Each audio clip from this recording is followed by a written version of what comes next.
Do you think the evolution of the series going from like Monster Hunter 1 all the way to Wilds, not every game series that wants to produce sequels and keep producing ends up as successful as Final Fantasy, Monster Hunter, Assassin's Creed. Or they do and they stop anyways.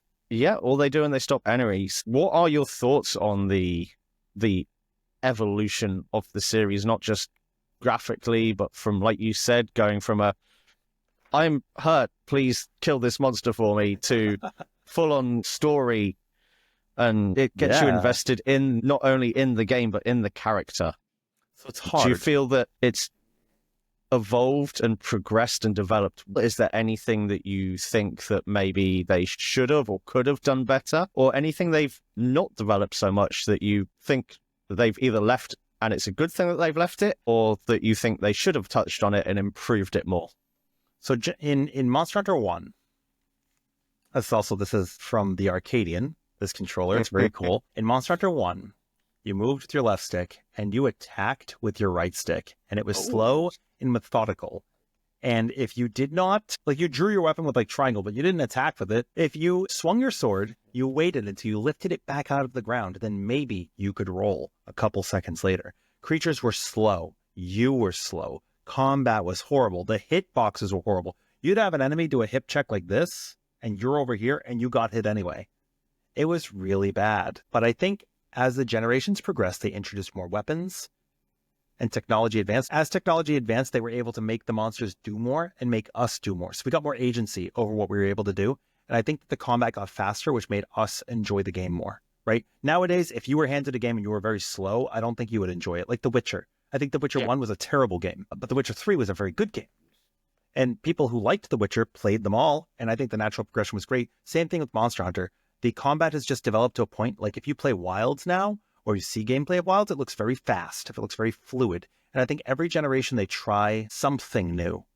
And in World, there was a clutch claw system where you had to tenderize weak spots, and basically you drove your weapon to the side of the monster, and for a few minutes it would be a weak spot to deal extra damage. And people were not very happy with that because you did it not necessarily using your weapon. Like, you drove this claw attachment from your arm into the monster, and then you could jump on it. And as long as it wasn't doing an attack, you could weaken the spot. But if it was flailing its head and you jumped onto the head, you'd be knocked off and you'd take damage, and now you're CC'd. Not a very nice system because you're breaking your... Like, imagine you're playing Final Fantasy XIV, and then every minute in combat you have a QTE. Would you feel like that was disruptive? Or like if you're in Mario and you're in the middle of a platform, and as you're wall jumping halfway up, it stops you and it has you type in like Luigi's Great or something. It's kind of like that. And it's annoying.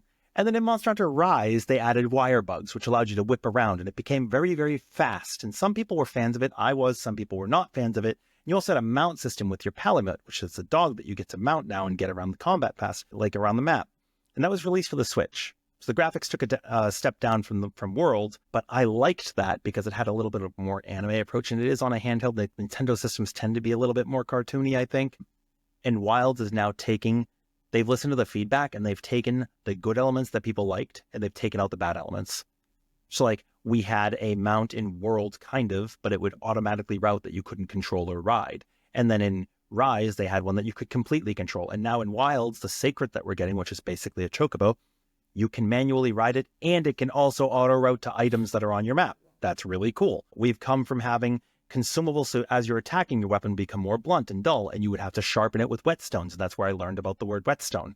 It's actually from Monster Hunter. And you would only have 20 of them in a hunt if you brought 20, and maybe you could gather more, and maybe you would find a mining point because maybe there was a crack in a wall that looked weird, and if you went up to it, you'd have a consumable pickaxe.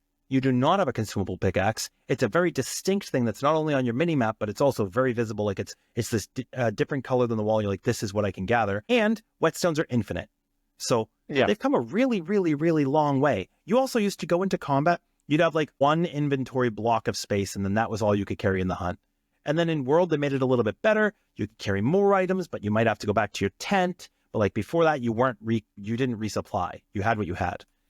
And now in Wilds, you can bring a second weapon with you. You can open up a pouch on your Sacred. Your handler NPC will just drop extra stuff off with you. Your friends can hand you stuff. It's really, really cool. It's convenient. So I think to answer your question about what makes it so successful and like what has made it last over the years is they actually had an interview recently, and they said themselves, we stay in our lane and we actually don't look at the competition in our genre. We just keep doing our thing.